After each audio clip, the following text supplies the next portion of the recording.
casa, de los más chiquitines, ¿no? De los niños y de las niñas, pero sobre todo de las alergias. Noemí, yo imagino que probablemente para ti también sea un dolor de cabeza.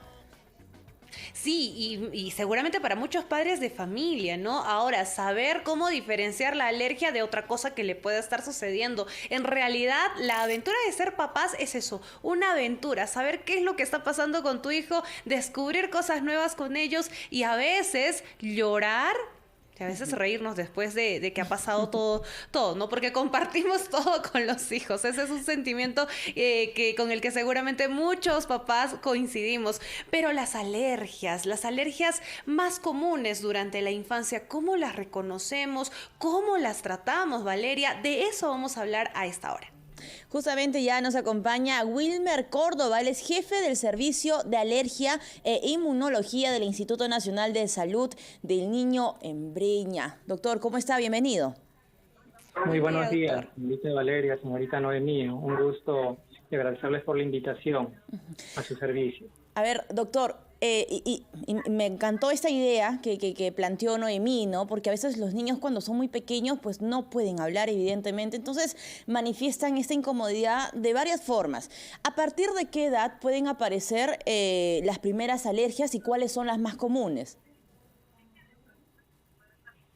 La edad de inicio de las alergias va en relación al tipo de alergia que se presume o que se va a presentar, ¿no? En el caso de las alergias alimentarias son las más precoces, por así decirlo, ¿no? Hablamos de alergias alimentarias a las proteínas de la leche, por ejemplo, que son una de las más frecuentes y más precoces. Además de ello, luego, en etapas de edades, las alergias respiratorias, ¿no? Por ejemplo, en nuestro medio, en la ciudad de Lima, vemos mucha rinitis y asma a la edad de 2, 3 años aproximadamente, ¿no? Y finalmente, bueno, estas alergias no terminan resolviendo en buena parte, ¿no? Sin embargo, otro grupo importante de pacientes van hasta la edad adulta. Doctor, ¿y cómo identificamos esas alergias? Porque a veces es complicado. Cuando se nota en la piel podemos decir es una alergia, pero ¿qué otros indicios más tenemos para saber que se trata de eso? Sí, en relación a los signos y síntomas que pueden aparecer en las alergias, vamos a ver, por ejemplo, las alergias alimentarias se caracterizan por manifestaciones a nivel gastrointestinal también, por ejemplo, vómitos, diarreas, estreñimiento, el rash o las ronchas que aparecen en la piel. Las alergias respiratorias dan otro tipo de manifestaciones, más en las vías respiratorias, ¿no? La nariz pica, la nariz empieza a moquear, se congestiona, en los pulmones se empieza a ver un broncoespasmo, empieza a sibilar o roncar el pecho. Las alergias a los fármacos se manifiestan de manera muy similar a las alergias alimentarias, ¿no? Las alergias en los ojos pican, los ojos lagrimean, las alergias en la piel se pone cuarteada, se descama, lo que llamamos el eczema cutáneo, ¿no? Un común denominador de las alergias es el picor, como usted lo mencionaba. Y en ese caso, doctor, usted menciona, por ejemplo, que hay tipos de alergia aquí en Lima, ¿no? Por la humedad. Y usted ha identificado las alergias en otras regiones, por ejemplo, en la selva, ¿no? En Loreto, ¿qué tipo de alergias pueden tener los niños? En Puno, ¿qué tipo de alergia pueden tener los niños? Por supuesto, esto a propósito de la diversidad geográfica que tiene nuestro país. Muy interesante su pregunta porque vemos una manifestación de alergia de acuerdo a las regiones o digamos a la migración que puedan tener los pacientes. Mire, un paciente que en la selva o en la sierra tiene una dermatitis por el clima que condiciona una resequedad en la piel, vemos lo que llamamos nosotros urticarias o prurigos, urticarias pigmentosas. Cuando vienen a Lima este tipo de pacientes empiezan a manifestar alergias respiratorias, rinitis, asma. Entonces, ese mismo paciente tiene diversas manifestaciones de acuerdo a la influencia medioambiental y también de acuerdo también al factor genético que pueda influir en el paciente, ¿no? Entonces, la alergia tiene una diversidad de acuerdo al... Ahí Doctor. tenemos... Hemos Sí. perdido el audio, pero Hola, hola, doctor, ¿me escuchan? doctor, sí, ya lo escuchamos perfectamente bien, pero le pido que nos tomemos unos segundos, por favor, porque tenemos que escuchar a nuestros anunciantes. Queremos... Los acompañamos en esta mañana, este domingo, señores, señoras, para compartir con ustedes consejos, mitos que pues, los especialistas van a tratar de resolver en este programa especial, en esta edición de Siempre en Casa. Y estamos justamente con el doctor Wilmer Córdoba. La alergia en los pequeños, Valeria, ¿es común? ¿No es común? ¿Se hereda? ¿No se hereda? ¿Varía de acuerdo a región? De repente un niño tiene una alergia predeterminada en Loreto, cambia cuando se va a Madre de Dios, cuando va al norte a Tumbes, cuando va a Tacna, al sur de nuestro país. Bueno, eso nos lo está respondiendo el doctor Wilmer Córdoba. Pero antes de retomar con la entrevista, también quiero invitar, por supuesto, a los oyentes a que nos den una llamada y nos cuenten si tienen algunas dudas, de repente no saben qué hacer con el pequeño, no saben qué pastilla, ¿no? La vecina le aconseja, pero acá están los números 212-4100, 212-7165 y, por supuesto, nuestra línea gratuita a nivel nacional 0800 13 14 00. Doctor Wilmer Córdoba, la otra pregunta, y esto tiene que ver ya con los mitos. ¿Cuántas veces no hemos escuchado, no? Tienes alergia porque la casa está sucia, pues hay mucho polvo, eso le fastidia, eso le está haciendo daño al niño, a la niña. ¿Esto es verdad? Sí, efectivamente, ¿no? Mire, la alergia más frecuente que detectamos aquí en los niños en el Hospital del Niño de Breña es la alergia a los ácaros del polvo de la casa, ¿no? Entonces, en un estudio que hicimos con pruebas cutáneas pre-test, el 80% de los niños que acudían a consulta eran por alergias respiratorias y específicamente ácaros del polvo de la casa, ¿no? El otro mito frecuente es el de la leche, ¿no? El niño que tiene tos o flema, se le retire la leche, ¿no? Y eso en realidad pues no ayuda y más bien contribuiría en ciertos pacientes a una desnutrición por una dieta restrictiva exagerada, ¿no? El otro mito es de la alergia a la humedad, ¿no? Sin embargo, aquí hay cierta análisis que hay que hacer en relación a los hongos ambientales en nuestra ciudad. Doctor, ¿y cómo sé como padre de familia previamente? ¿Existen análisis previos para saber si mi hijo es propenso o tiene alguna alergia? ¿Con qué medicamento lo puedo tratar? Porque a veces pasa que en la casa, le sucedió eso y la automedicación, ¿no? Que puede resultar ser más grave para el estado de salud de nuestros pequeños.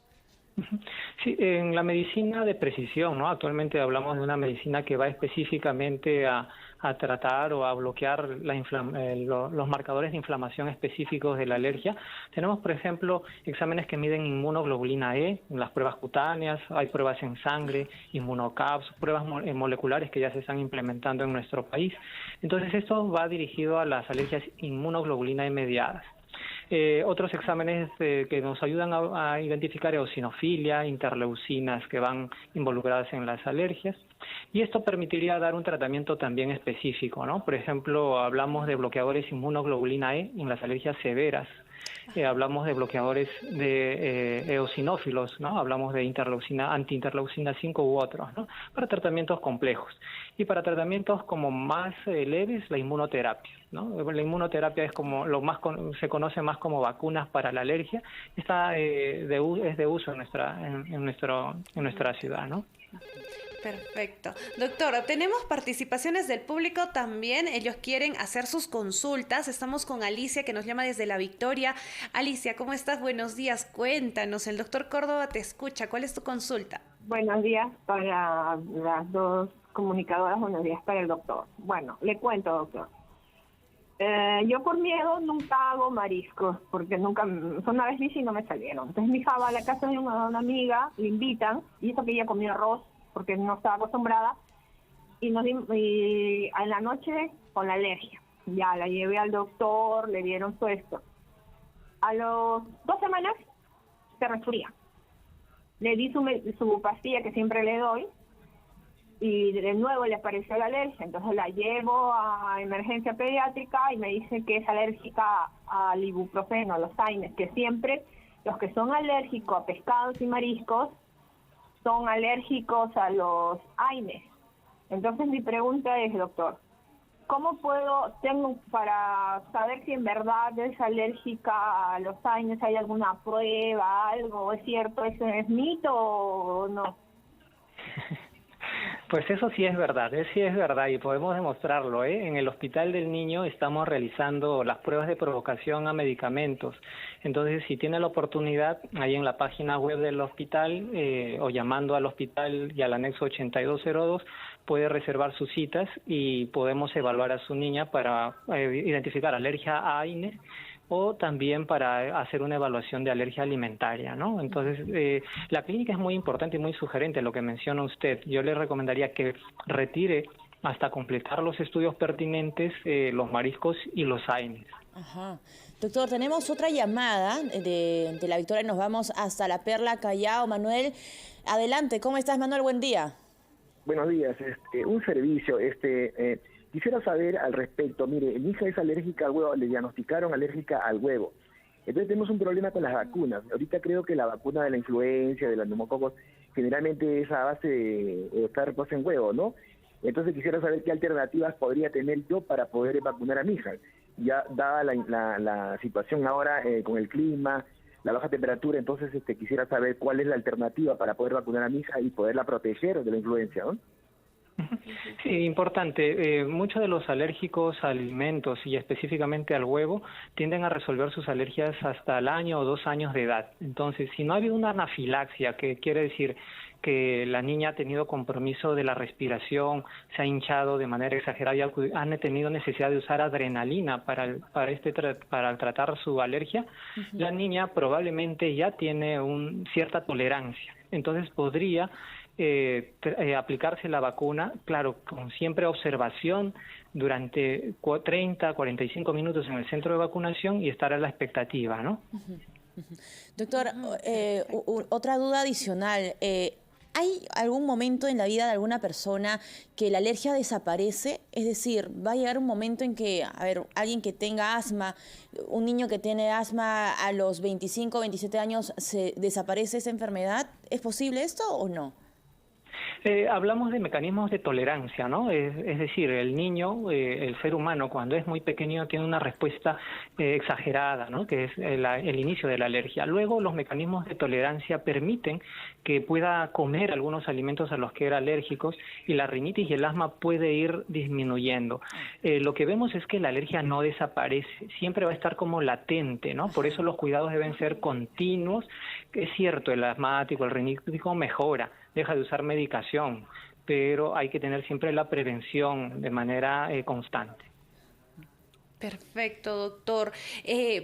Para redondear, ¿y cuál considera usted que serían las recomendaciones para los padres de familia, sobre todo, y las personas que sufren de alergias? Recomendaciones precisas para evitar complicaciones, ¿no? Hablábamos de la automedicación, que podría resultar ser más perjudicial para la persona, pero en síntesis, ¿cuáles serían esas recomendaciones que usted puede dar? Mire, fundamentalmente la prevención, ¿no? El que es alérgico y ya ha identificado el factor al que es alérgico es evitarlo de manera permanente. Segundo, reforzar los cuidados ambientales y los hábitos saludables. Todas las personas alérgicas siempre deben de tener un cuidado, además de la alimentación, ¿no? Hablamos de, por ejemplo, el uso de fibras, de frutas, verduras, de ejercicio, ¿no? Que disminuyen, por ejemplo, las alergias respiratorias. En la parte de la prevención, la vacunación también. El que es alérgico va a tener mayor complicación cuando sufre una infección, entonces debemos de vacunarlos. Tercero, si tienen una alergia muy exagerada, un plan de emergencia. O sea, hablamos de la anafilaxia. Aún hay pacientes que fallecen por alergias a alimentos o por asma exagerado, ¿no? Entonces debemos de tener un plan de emergencia, que eso ya lo indica el especialista, ¿no? Y estamos aquí en el Hospital del Niño pues casi todos los días, permanentemente, para poderlos atender. Muchísimas gracias, doctor. Gracias por acompañarnos esta mañana en Siempre en Casa. Wilmer Córdoba, jefe del Servicio de Alergia e Inmunología del Instituto Nacional de Salud del Niño en Breña, con las recomendaciones claves que usted, por supuesto, necesita saber. Hacemos una pausa, vamos con los títulos.